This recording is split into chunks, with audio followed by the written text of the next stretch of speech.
apa, kemudian di dalamnya itu ada beberapa kegiatan, dan itu bisa dibagi berdasarkan fase, misalnya seperti itu ya. Nah, sebenarnya itu tuh harusnya lebih didetailkan lagi teman-teman. Jadi kalau bicara tentang WBS, itu teman-teman harus bikin pekerjaannya apa saja, kemudian sub pekerjaannya apa, akhirnya nanti kita akan punya paket pekerjaannya itu seperti apa. Nah, seperti itu. Jadi, yang kemarin saya lihat, gitu ya, dari pekerjaan teman-teman, ini masih general, belum sampai ke detailingnya. Nah, kenapa harus dibuat detailing? Karena itu sangat menentukan ketika kita akan menentukan time manajemennya, itu penentuan waktu dan sumber daya. Jadi pekerjaannya apa saja, nah itu menentukan. Jadi harus dibuat lebih detail. Nah, kira-kira bentukannya seperti ini. Jadi teman-teman di sini ya, kalau teman-teman perhatikan, sebentar. Jadi kita ada program gitu ya, terus kemudian ada proyeknya kemarin. Jadi proyek ini kan berdasarkan hasil identifikasi yang kemarin nih. Nah, ini proyeknya. Kemudian kita bikin pekerjaannya apa saja. Ini misalnya kita bikin fase pertama itu ngapain, fase kedua ngapain, misalnya fase ketiga ngapain. Nah, dari fase tersebut baru kita bikin sub pekerjaannya gitu. Jadi di fase tersebut tuh ngapain aja gitu, ngapain aja gitu ya.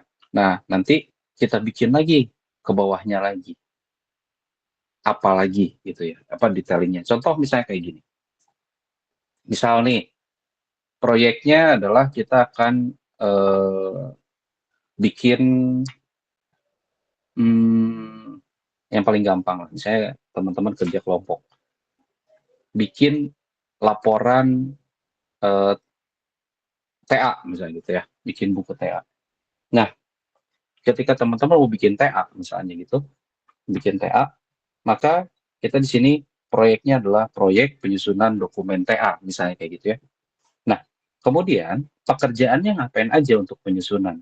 Itu kalau kita lihat dokumen TA itu, dia terbagi dari lima bagian ya.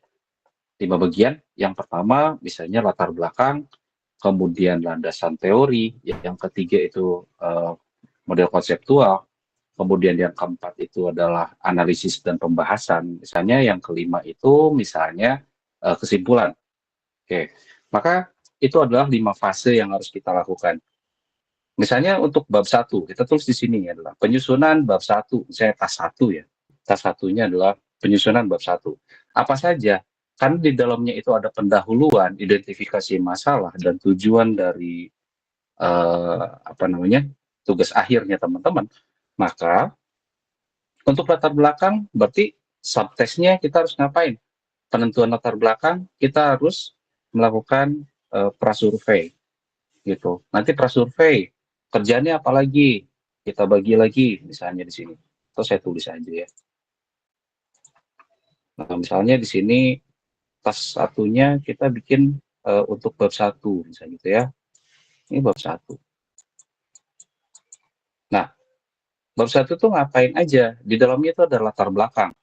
Ada untuk latar belakang. Oke. Kemudian ada identifikasi misalnya gitu. Jadi biasanya kita bikin latar belakang dulu atau fenomenanya dulu, kemudian baru kita bisa mengidentifikasi.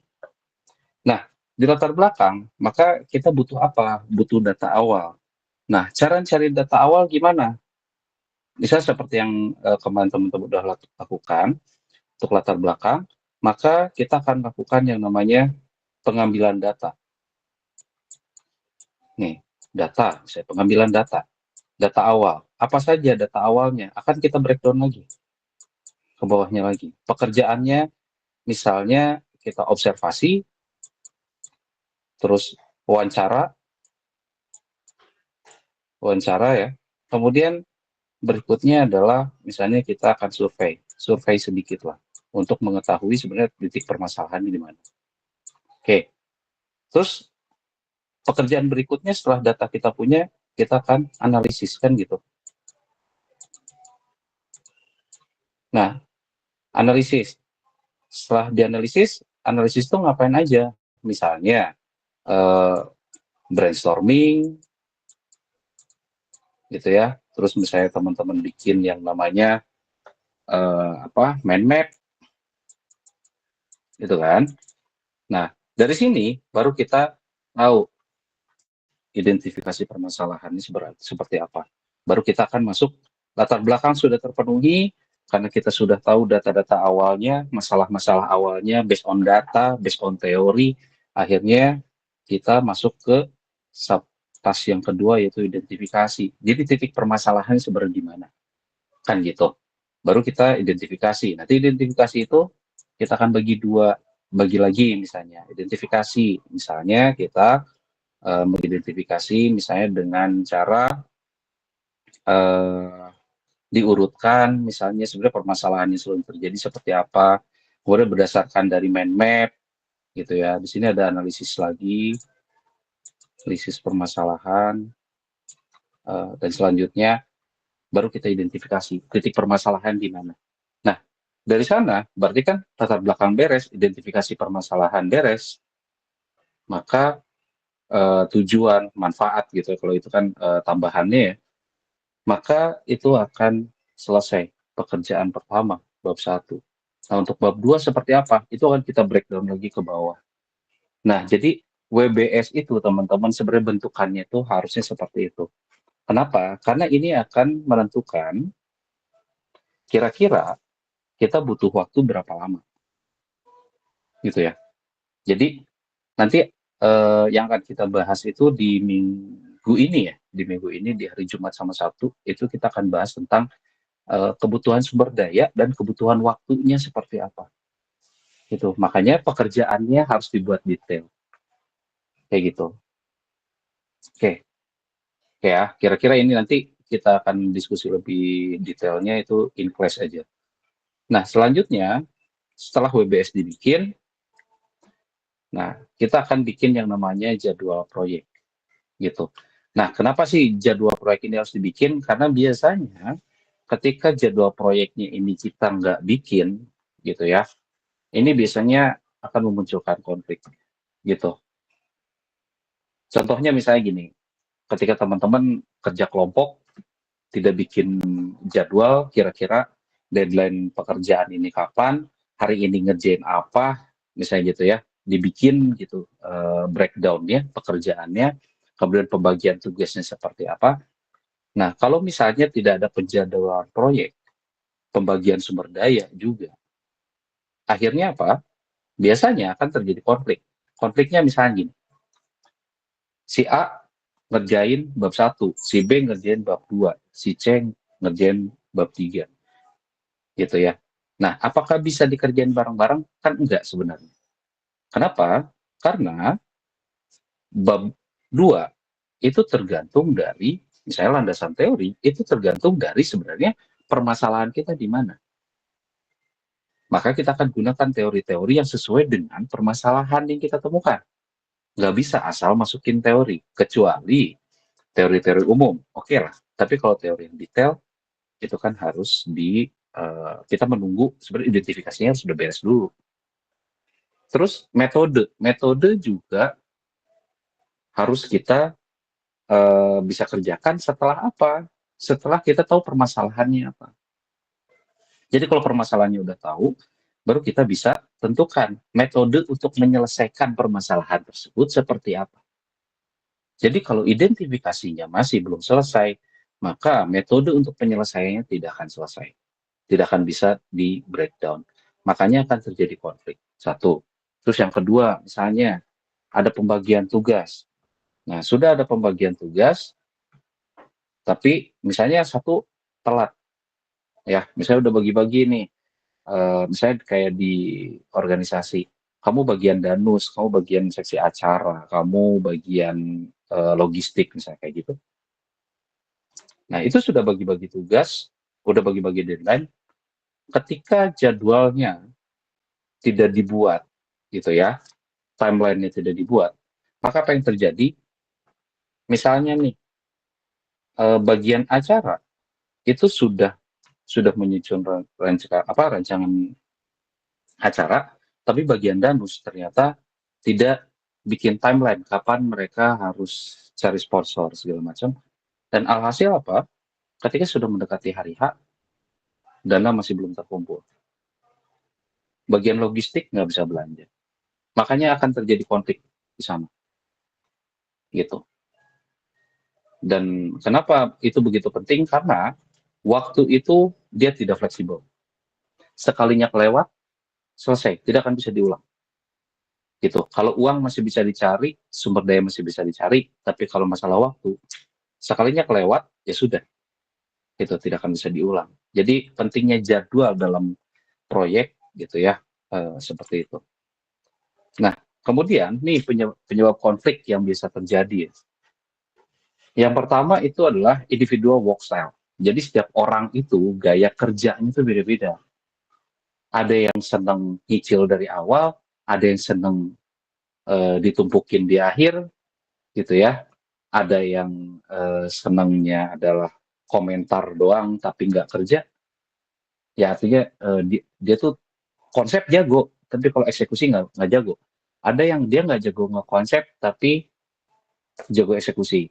Nah, itu biasanya akan menyebabkan konflik.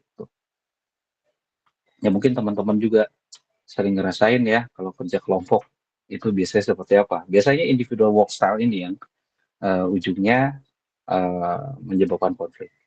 Kemudian perbedaan budaya itu bisa terjadi juga. Kemudian nih ya, ada yang dia berfokus pada deadline, ada yang enggak, gitu ya. Ada yang menganggapnya dia urgent, ada yang dia enggak, nah kayak gitu. Oke, jadi adalah penyebab-penyebab konflik yang biasa terjadi dalam proyek. Jadi sebenarnya kalau di proyek itu kan mengutamakan yang namanya teamwork. Nah, ketika teamwork-nya nggak jalan, ya itu terjadi konflik di sana. Itu. Dan sekalinya terjadi konflik, itu akan mempengaruhi waktu. Itu. Oke, saya lanjut lagi ya. Nah, gimana cara memanage waktu di dalam proyek? Jadi yang pertama itu teman-teman harus lakukan mendefinisikan aktivitas-aktivitasnya seperti apa saja. Nah, jadi aktivitas-aktivitas itu adalah ketika kita nge-breakdown WBS gitu ya, itu harus didetailkan. Jadi aktivitas-aktivitasnya itu apa saja, pekerjaan-pekerjaannya apa aja gitu. Kemudian urutannya juga ini harus ditentukan gitu. Ditentukan urutannya itu harus apa dulu, kemudian habis itu apa, kemudian apa lagi. Nah, itu. Kemudian baru kita estimasi sumber dayanya. Jadi kita kebutuhannya butuh dana berapa, manpower berapa gitu ya. Kemudian hitung durasinya. Pekerjaan ini harus selesai berapa lama. Dengan manpower sekian, dengan sumber daya sekian, ini selesai berapa lama. Nah, setelah 1, 2, 3, 4 ini kita lakukan, baru kita lakukan yang namanya pembuatan jadwal. Jadi baru bikin timeline gitu. Bikin timeline atau kalau dalam proyek itu kita biasanya bikin Gantt chart-nya ya, gitu. Jadi baru kita bikin Gantt chart-nya. Oke, setelah bikin Gantt chart, baru terakhir kita lakukan pengendalian dari si timeline yang kita bikin. Oke, gitu. Jadi sebenarnya untuk memanage waktu ini yang harus dilakukan. Dan apakah ini hanya berlaku di proyek? Enggak. Sebenarnya dalam kehidupan sehari-hari juga, teman-teman, kalau misalnya mau manage waktu, itu ya, yang harus dilakukan itu seperti ini. Contoh misalnya dalam kehidupan sehari-hari. Misalnya besok, aktivitasnya mau ngapain aja. Ini harus didefinisikan. Besok mau ngapain aja, mau belanja, misalnya gitu ya. Belanja itu harus jelas, belanja kemana, apa yang mau dibelanjain, gitu ya. Mau belanja apa, mau nongkrong di mana, gitu. Sama siapa, Kan itu harus jelas juga, ngapain aja. Nah, dari sana baru bikin urutannya. Karena teman-teman punya waktu 24 jam, mana aktivitas yang akan dilakukan duluan, mana yang sehabis itu. Bikin urutannya. Setelah urutan, baru estimasi sumber dayanya setiap aktivitas. Misalnya pagi-pagi ada jadwal kuliah, beres kuliah itu mau ngapain? Misalnya mau makan siang. Makan siang itu harus jelas di mana definisi aktivitasnya. Mau di mana? Kenapa? Karena ini akan berhubungan sama sumber daya. Duitnya cukup apa enggak? Kan gitu. Duitnya cukup apa enggak? Terus tempatnya jauh, butuh bensin apa enggak? Nah, itu kan akan mempengaruhi. Nah, terus nanti durasinya. Nanti bisa teman-teman kuliah berapa lama sih? Misalnya satu kelasnya 1 jam atau 2 jam. Oke, berarti nanti makan itu jam berapa, makan berapa lama, gitu ya. Terus nanti lakukan aktivitas yang lain. Baru bikin schedulingnya. Nah, kayak gitu. Nah, biasanya bikin schedule sih gampang. Tapi yang susah ini adalah pengendalian. Kenapa? Karena di sini butuh yang namanya kedisiplinan. Sama di proyek juga. Di sini butuh kedisiplinan.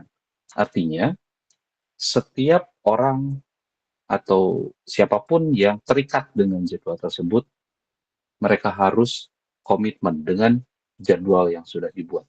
Karena yang satu tidak komitmen aja, maka pengendaliannya akan menyebabkan pengendalian ini gagal, akan terjadi molor. Contoh misalnya kayak teman-teman makan, sebenarnya udah dijadwalin, makan itu paling lama 1 jam. Teman-teman tiba-tiba makan ya nongkrong segala macam, akhirnya 2 jam gitu. Padahal setelah makan siang teman-teman harus masuk ke kelas lagi. Alhasil teman-teman akan kehilangan kelas, kan gitu. Itu ya.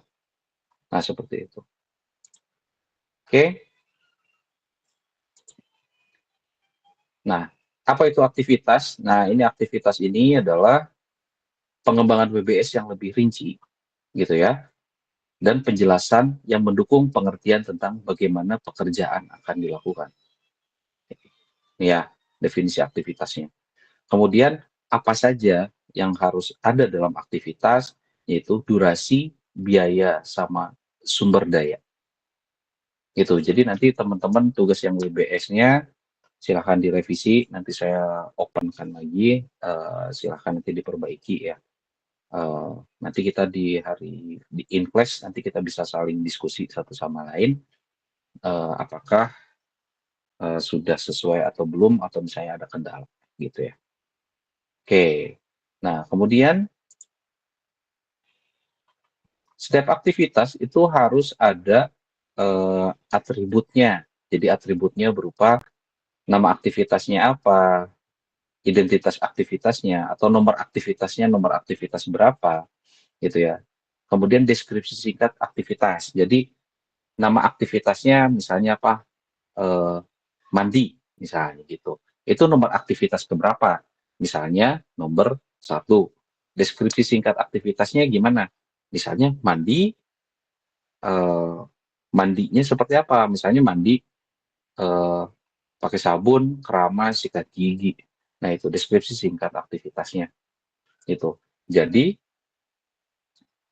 selain itu juga deskripsi apa atribut dari aktivitas ini dia akan menjadikan informasi yang lebih banyak untuk setiap aktivitasnya. Jadi di sini ibaratnya akan ada sebenarnya aktivitas sebelumnya apa gitu, aktivitas sesudahnya apa gitu ya.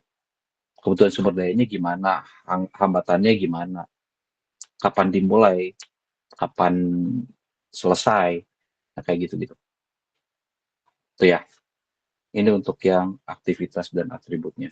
Nanti ini PPT-nya saya simpan di ini ya, di LMS ya. Oke. Nah, kemudian aktivitas juga harus diurutkan. Jadi kalau urutannya tadi disesuaikan dengan apa namanya? Sekuensial. Jadi urutan pekerjaan itu harusnya seperti apa untuk menyelesaikan si proyeknya.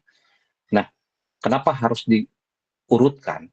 Karena nanti kita akan menghitung yang namanya critical path. Kita akan menganalisis yang namanya critical path. Apa itu critical path?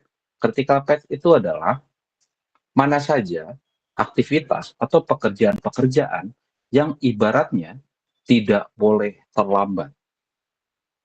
Itu yang disebut critical path. Jadi, critical path itu adalah pekerjaan-pekerjaan mana saja atau aktivitas-aktivitas mana saja yang ketika mengerjakannya tidak boleh terlambat. Kalau terlambat gimana? Terlambat 1 hari itu akan menyebabkan si proyek terlambat secara keseluruhan. Gitu. Pak, berarti kalau ada aktivitas yang tidak masuk ke critical path, berarti dia apa namanya? Boleh terlambat dong. Boleh. Itu. Jadi aktivitas yang tidak masuk ke dalam kriteria kritikal, dia boleh terlambat. Tapi nanti ada toleransinya. Boleh terlambat berapa hari, misalnya gitu. Boleh terlambat, tapi nah, dia punya dikasih range waktu. Berapa lama dia boleh terlambatnya. Lebih dari itu, dia akan mempengaruhi penyelesaian pekerjaan. Gitu. Nanti itu ada yang namanya critical path. Itu nanti kita akan bahas lebih detail di InQuest terkait critical path, gimana cara menentukannya, gimana cara menganalisisnya, kemudian gimana kalau misalnya terjadi keterlambatan di critical path, kita harus ngapain. Nah, itu nanti kita di InQuest. Oke. Oke, nah jadi sebenarnya setelah teman-teman bikin aktivitas, kemudian bikin waktunya, durasinya segala macam, itu gunanya untuk membuat diagram jaringan. Gitu. Nah, diagram jaringan itu gunanya untuk apa? Jadi diagram jaringan ini sebenarnya semacam gambar ya, semacam diagram gambar itu menjelaskan urutan pekerjaan dari awal sampai akhir itu seperti apa. Apa yang harus dilakukan dahulu, kapan harus dikerjakan, berapa lama, kapan harus selesai. Nah, kayak gitu. Itu gunanya diagram jaringan. Jadi sebenarnya kalau dalam project diagram jaringan ini sangat berguna, teman-teman. Jadi untuk mengetahui sebenarnya ini pekerjaan itu mana saja, mana yang bisa dikerjain barengan, mana yang dia nggak bisa kerja barengan. Ibaratnya pekerjaan ini dia harus akan dikerjakan setelah pekerjaan yang lain selesai. Nah, itu gunanya diagram jaringan. Nah, untuk diagram jaringan itu ada 2 format atau ada 2 bentuk. Yang pertama adalah arrow diagram method atau activity on arrow atau AOA. Ada juga yang satu lagi precedence diagram method atau AON atau arrow on node. Nah, nanti saya akan ajarin ya, akan saya share in class gimana cara bikin diagram jaringannya. Itu yang penting sekarang tahu dulu deh. Ini ada beberapa hal ya yang harus teman-teman tahu dulu. Jadi biar nanti ketika kita ngobrol in class kita sudah tahu ini lagi ngomongin apa. Gitu. Jadi kalau tiba-tiba saya bilang, yuk sekarang kita bikin diagramnya. Nah yang ini tuh AOA, ini AON. Nah teman-teman udah tahu, oh AOA sama AON itu gunanya untuk apa? Itu. Dia berarti diagram jaringan. Diagram jaringan itu gunanya buat apa? Itu kan. Minimal sudah tahu itu dulu. Jadi biar kita nanti nyambung ngobrolnya. Oke. Kemudian ini cara mengestimasi sumber daya aktivitas. Jadi ada beberapa hal yang harus dilakukan adalah tingkat kesulitan itu harus ditentukan dulu. Gitu karena ibaratnya durasi ini nggak bisa kita bilang udah ngerjain itu mah 1 hari 2 hari enggak, tapi harus dilihat juga tingkat kesulitan aktivitas itu bagaimana ya. Semakin sulit itu akan semakin lama itu. Kemudian apakah tersedia sumber dayanya nggak? Kalau sumber daya belum tersedia, berarti ada kemungkinan itu akan butuh waktu yang lama. Itu. Kenapa? Karena kita harus nyiapin dulu sumber dayanya. Itu. Ya. Nah, kalau gini, bagaimana sejarah keberhasilan organisasi dalam mengerjakan aktivitas yang sama? Teman-teman bisa misalnya ngelihat contoh dokumen gitu ya.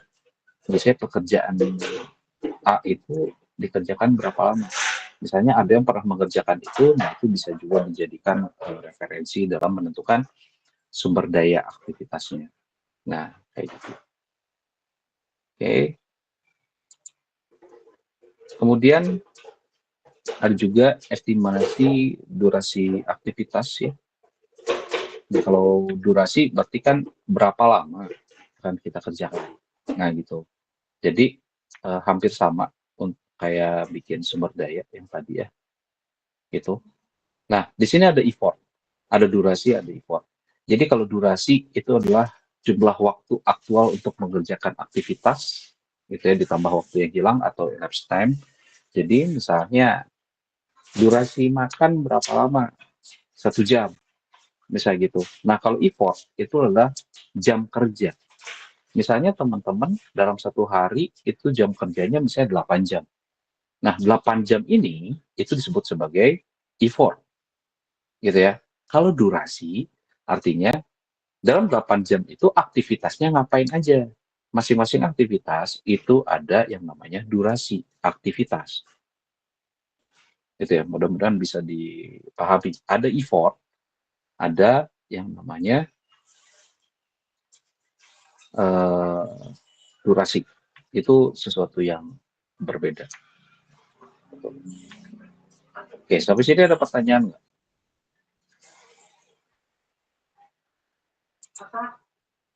Ada pertanyaan nggak? Saya mau izin make sure Pak, untuk Oke. tadi yang Bapak sempat bilang soal tugas WBS itu ada revisian. Itu revisinya udah dimasukin LMS atau belum Pak? Saya belum cek lagi juga soalnya. Revisian yang tugas yang mana? Yang WBS minggu lalu Pak. Oh, Minggu oke. lalu, 2 minggu lalu. Untuk yang WBS, tugasnya itu saya baru ibaratnya baru cek ya.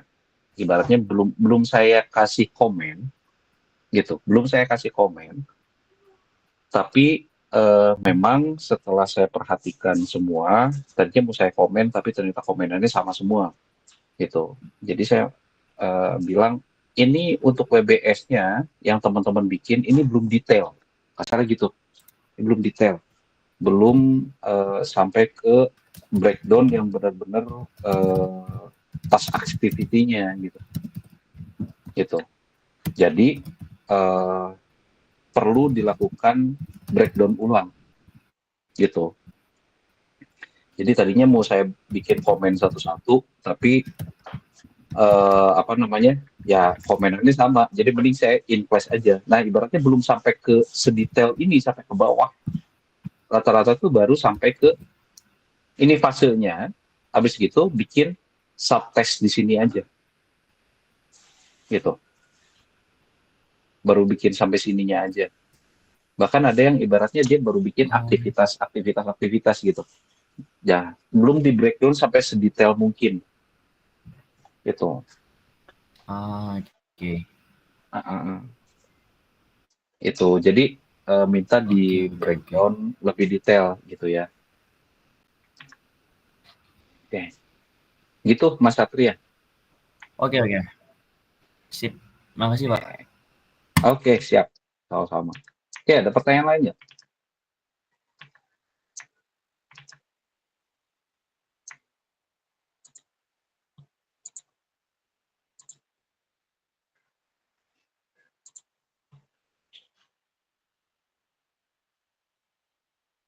Oke, ada pertanyaan lain?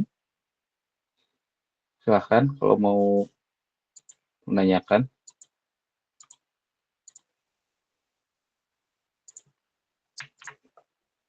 Ini saya kasih lihat sedikit ya, contoh aja sih. contoh dari network diagram. Ya, ini contoh network diagram aja. Sebentar. Nah, ini dia contoh network diagram tuh kira-kira kayak gini, teman-teman. Nih, ini bisa teman-teman lihat. Di sini ada 1, 2, 3, 4, 5, 6, 7, 8, gitu ya. Nah, artinya apa? Ini adalah pekerjaan pertama, ya, tahapan pertama. Sorry, ini yang AOA, Arrow on Activity. Jadi aktivitasnya dia ada di sini. Jadi yang membedakan nih, sedikit pembedaan aja. AON, AOA. Kalau AON, dia pekerjaannya ada di node-nya atau di titiknya. Tapi kalau AOA, pekerjaannya ada di ininya. Artinya gini, ini AOA ya, contoh AOA. Misalnya nih, ini ada kegiatan aktivitas A, aktivitas B, aktivitas C. Oke, baca gitu. Aktivitas A, aktivitas B, aktivitas C. Jadi, tahap pertama, kita lakukan aktivitas A, aktivitas B, aktivitas C. Pekerjaan A, B, C gitu ya, misalnya. Nah, misalnya ini satu itu apa? Satu itu adalah durasinya. Misalnya, aktivitas A itu 1 hari, aktivitas B itu 2 hari, C itu 3 hari dikerjainnya, diselesaikannya. Nah, kemudian dari sini kita lihat setelah A selesai, maka kita kerjakan D. Oke. Nah, terus kalau di sini B selesai, kita kerjakan E dan F. Kan kayak gitu ya, E dan F. Oke. Kemudian H kapan dikerjain? Teman-teman harus lihat dulu node-nya di sini. Sebelum H itu ada node kelima, di mana node kelima ini terbentuk dari 2 panah, yaitu D sama E. Artinya, H ini bisa dikerjain setelah D dan E selesai. E ini bisa dikerjakan setelah B selesai. F bisa dikerjakan setelah B selesai. Nah, kayak gitu. Ya. Nah, kemudian kalau kita lihat juga di sini, J kapan dikerjakan? J dikerjakan setelah I selesai, H selesai. Karena dia membentuk node 6. Gitu. Nah, ini adalah AOA. Kalau AON, yang membedakannya adalah aktivitasnya itu bukan di sini, tapi di sini. Di yang bulatnya ini. Itu yang ngebedain. Gitu. Nantilah kita akan sama-sama belajar ya terkait gimana cara bikin begini. Nah, nanti dari sini tuh akan ketahuan jalur kritisnya mana, gitu ya. Misal nih, misal. Tapi ini pakai perhitungan ya, nggak langsung ujung-ujung kita tentuin, nggak. Misal nih, ternyata setelah kita hitung jalur kritisnya adalah dari sini ke sini, ke sini, ke sini. Oke. Ini apa artinya? Artinya pekerjaan C, pekerjaan G, pekerjaan I, dan pekerjaan J ini tidak boleh terlambat. Sekalinya terlambat, itu akan mempengaruhi sama pekerjaan-pekerjaan yang lain. Kayak gitu. Itu akan mengganggu pekerjaan yang lain. Kayak gitu. Logiknya seperti itu. Nah, bagaimana perhitungannya nanti kita akan belajar sama-sama. Ya, invest. Gitu, teman-teman. Oke, ada pertanyaan lagi?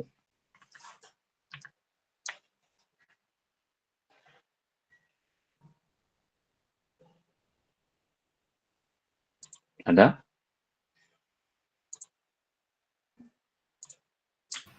Dari saya belum, Pak. Oke. Oke, kalau misalnya nggak ada, ya sudah, nggak apa-apa. Nanti aja invest. Saya yakin sih, sekarang baru ibaratnya kayak nemu makhluk baru. Gitu. Kayak nemu makhluk baru. Jadi ya, oke. Nanti juga ketika invest mungkin akan lebih paham ya detailnya kayak gimana dan mulai menemukan beberapa permasalahan yang mungkin kita bisa diskusikan sama-sama. Gitu. Oke, teman-teman yang lain yang belum masuk masih standby nggak?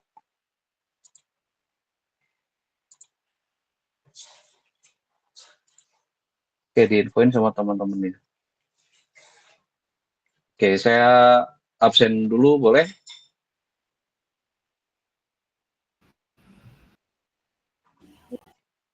Boleh, Pak. Oke. Oke, saya absen dulu dari kelas 4601 ya. Oke, nanti kalau teman-teman masih belum bisa masuk, disuruh masuk aja nggak apa-apa. Nanti gantian. Oke.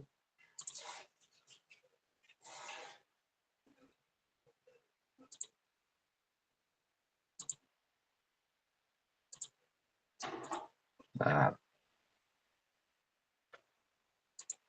oke, saya absen dulu 4601. Bima ada? Ada, Pak. Oke. Oke, yang udah absen boleh out. It's okay. Ya, Oke, Pak. biar temennya yang lain bisa masuk. Navita, Bapak lagi coba buat masuk lagi sekarang, Navitanya. tuh, Bima udah out. Oke, Navita, saya hold dulu. Hesti, ada? Belum ada. Oke. Adinda, Hesti lagi nyobain masuk, Pak. oke. Adinda, Adinda juga belum, Pak. belum. Niken, Hadir, Pak. hadir. Oke, yang udah hadir boleh out ya, biar tempatnya bisa masuk. Rafilda, Belum bisa masuk, Pak. belum bisa masuk. Oke. Muhammad Gifari, ada Muhammad Gifari. Ada Pak, ini pakai HP Nabil. Oke. Bisa? Hadir, Pak. Oke.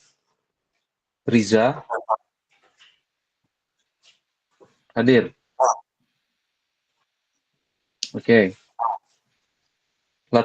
Latifa, Hadir, Pak. oke. Puan,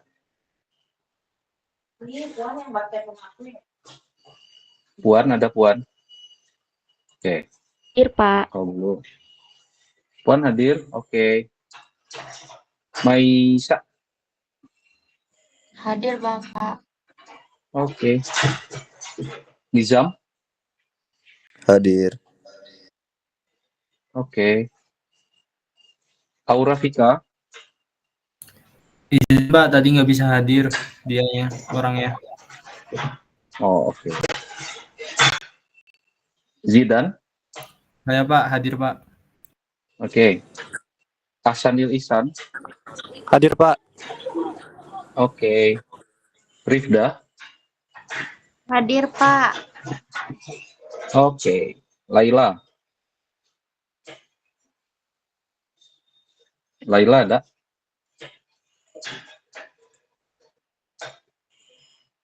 Laila nggak bisa masuk, Pak. Oke, sok dicobain dulu masuk aja. Soalnya tadi over banget. Ya, saya skip dulu. Aurelia, Hadir, Pak. oke. Yang sudah di absen silahkan keluar ya, biar tempatnya bisa masuk. Sultan, Hadir Pak. oke. Sarah, Hadir, Pak. oke. Clea, Hadir, Pak, Clea. oke. Nisrina, oke. Saya skip dulu. Nita, Hadir, Pak. oke. Fata, Hadir, Pak. oke. Darla, Hadir, Pak.